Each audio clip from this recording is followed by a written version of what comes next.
Mitigate Coombs here from JTV News with another Hurricane Irma recovery update.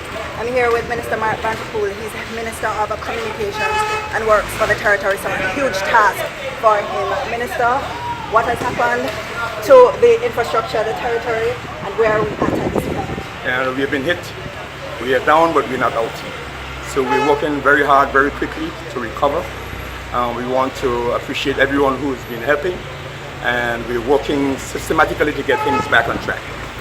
Number one, we have been able to get food moving, water is moving, traffic is moving, and those kinds of things are getting people confident that we are getting back on track. My team from the Ministry of Works and Public Works and so on have started very early this morning after we had no problems with Jose. They have started cleaning.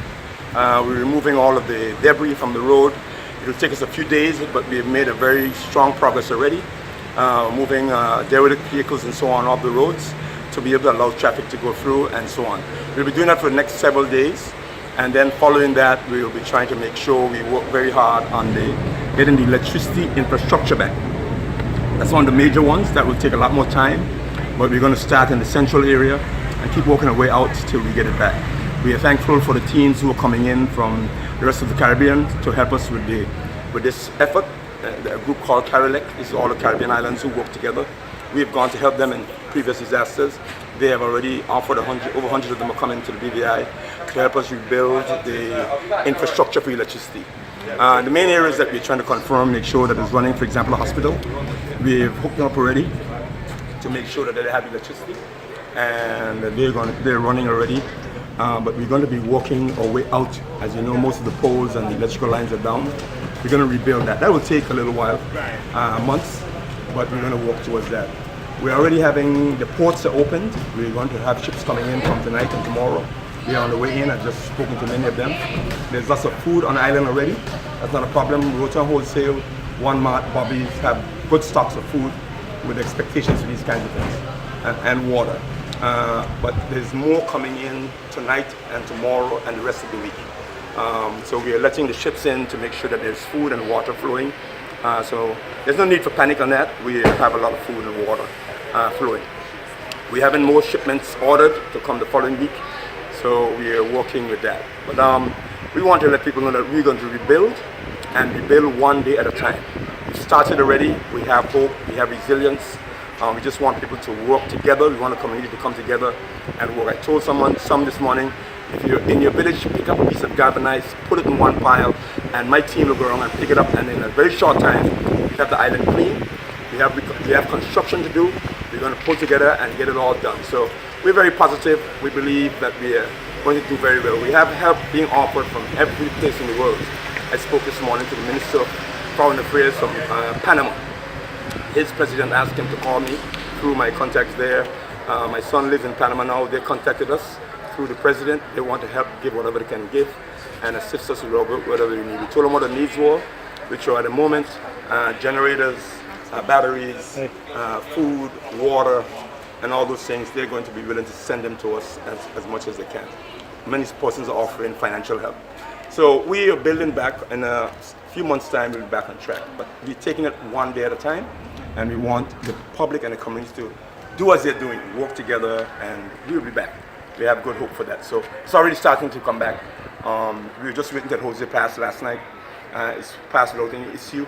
So we are now on track to push over the next several days to make the island look like a beautiful island as it is, and then we're going to rebuild the infrastructure as we go along. We're glad that the ports are still open. The airport is being open now, and so we can have flow of communication and traffic as we need to. Great news, especially as it pertains to food and other essential items. But one of the things that causes unease for persons right now, how do you plan to roll out the opening of those stores in light of what happened recently with the disorganization in terms of persons looting and whatever? What's the plan to contain that so persons have confidence that they can go get their supplies in an ordinary fashion? The essential areas that need the supply, we're going to make sure that happening. The food stores are still up and running. Bobby's, Right Way, One Mart. We're open, we're secure, we're making sure that it's secure. The other area that we're trying to make sure is secure are the gas stations, especially to have diesel available to the essential services, to the supermarkets, to electricity, fire, and so on.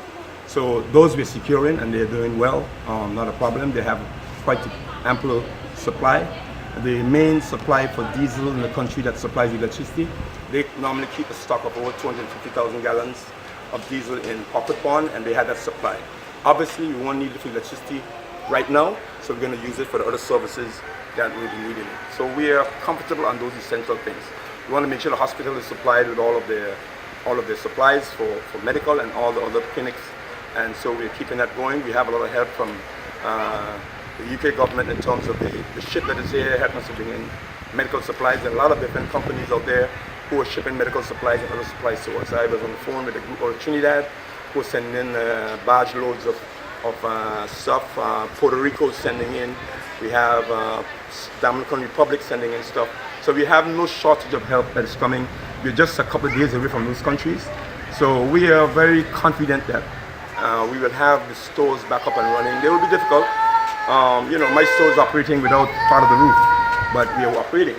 So these are the circumstances we're in now, and we're going to keep working that way until we get things rebuilt. But we're very confident that they will be rebuilt in a very short time. I think the important thing is to not have people panic, and so we're ensuring that they have food, that they can move around, that the city and the rest of the country is clean.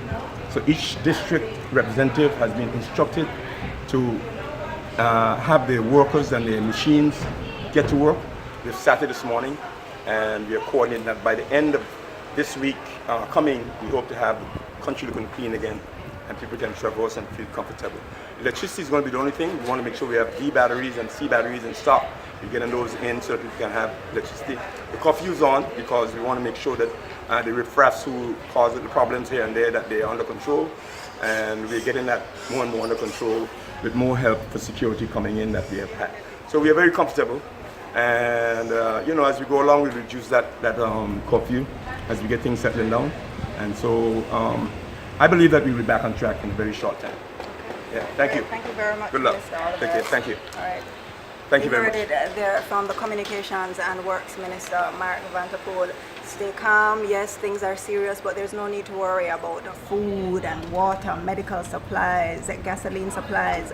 Good stock is already here, and there's a lot more on the way as the ports are already opened and active as of today, September 9. I'm Peter Gay Combs with another Hurricane Irma recovery update from JTV News.